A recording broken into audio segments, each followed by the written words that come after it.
All right, so now you've seen more, even great features, workflow improvements that are all going to help you make awesome games and content.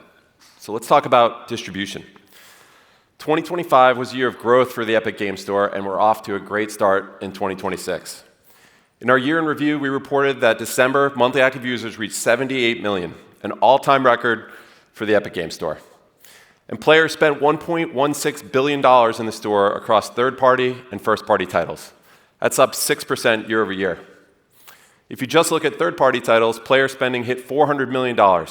That's up 57% year over year. And we now have over 6,000 games in the catalog from over 3,000 partners. We offer multiple ways for you to help your business grow. In June of 2025, we announced that developers would keep 100% of the first $1 million of net revenue per product per year, with an industry-leading 88/12 rev share kicking in after that million. We've got Epic First Run, which gives developers the opportunity to keep 100% of net revenue for the first 6 months before launching on other stores. And we also have Launch Everywhere with Epic, which gives UE developers a reduced engine royalty rate of 3.5%, down from 5%, when they sim ship their title on the Epic Games Store. Finally, we continue to push on Epic Rewards, granting 5% back to players on all third-party content purchases that are processed by Epic. Now, last year we had a 20% rewards boost through the back half of the year, and we're seeing players continue to spend at heightened levels using the rewards that they accumulated and earned during the promotional period. In fact, spending through the first 4 months of the year on third-party games is up over 40% year over year. So beyond these great incentive programs, we're really working to connect the Epic Games Store more closely with the Fortnite ecosystem. And that'll give developers access to an even larger player base. Take our collab with Hoyoverse as an example.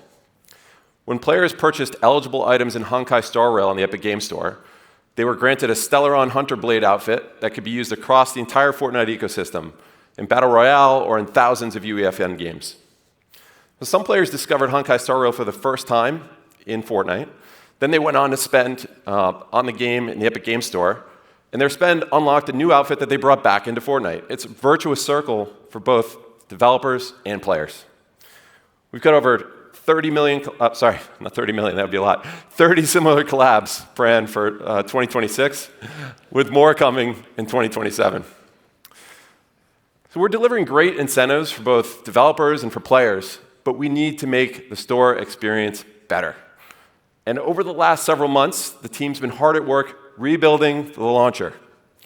Our goal here is to dramatically improve performance with reduced cold start times and much faster browsing.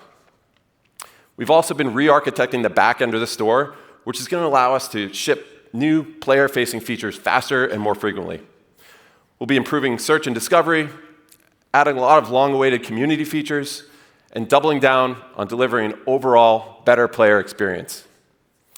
We are committed to growing the Epic Games Store, and we're not relenting in our mission to give developers access to a high-value global player base with the most favorable terms in the industry. You can learn more about our plans for the Epic Games Store in this session tomorrow. And now that we've covered a bit of what's happening in our ecosystem, let's hear from some of the teams putting it all to work. First, 20 years after Emergence Day, the Coalition is finally telling the story they've always wanted to tell. Darker, more alive, and running at 60 frames per second with hundreds of shadow casting lights. Then, Riot Games is doing something most studios would never attempt, rebuilding a live PC and mobile game with 300 million players on a new engine, all while keeping the live service running. And finally, the small team at Neon Giant set out to build the densest, most lived-in city they could have ever imagined, a city where every frame tells a story and every choice you make becomes a part of that story. 3 games, 3 very different worlds, 1 engine.